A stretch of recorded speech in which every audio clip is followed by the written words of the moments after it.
দিনটি ছিল স্কুলের সাধারণ এক সকাল। ফারুকের মা তাকে নাস্তা খেতে দিয়ে আদর করে জিজ্ঞেস করলেন, বাবা, গতরাতে কি তুমি তোমার হোমওয়ার্ক শেষ করেছ?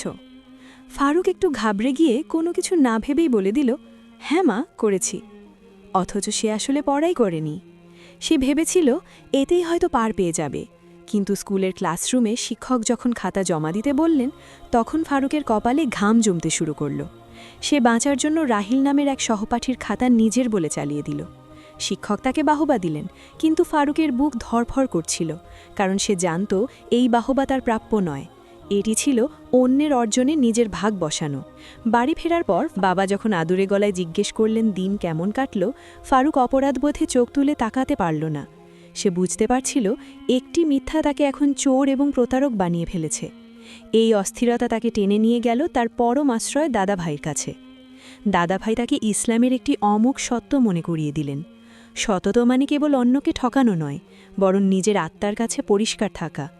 দাদাভাই বললেন, আল্লাহ সত্যবাদীদের সাথেই থাকেন, আর মিথ্যার ওপর যে ঘর তৈরি হয় তা বালির প্রাসাদের মতো ভেঙে পড়ে। দাদাভাইয়ের পরামর্শে ফারুকের ভেতরে এক অদ্ভুত শক্তি তৈরি হল। সে বুঝতে পারল শাস্তি পাওয়ার চেয়েও বড় ভয় হল আল্লাহর অসন্তুষ্টি।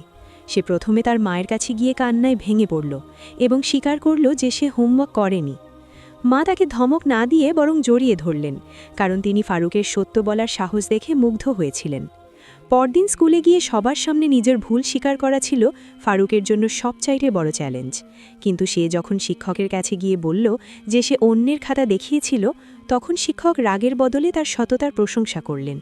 তিনি বললেন, ভুল করা অপরাধ, কিন্তু সেই ভুল স্বীকার না করা তার চেয়েও বড় অপরাধ। সব অপরাধবোধ ঝেড়ে ফেলে ফারুক যখন বাড়িতে ফিরল, তার মনে হলো যেন সে বাতাসের চেয়েও হালকা হয়ে গেছে।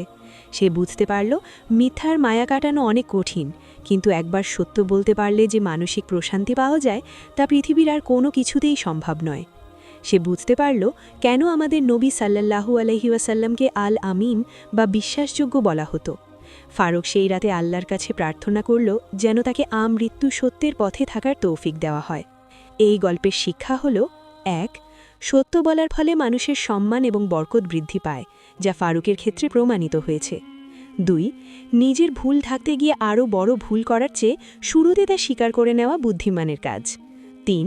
সত্য মানুষকে কেবল বাইরের বিপদ থেকেই বাঁচায় না, বরং তাকে এক পরম মানসিক শান্তি উপহার দেয়।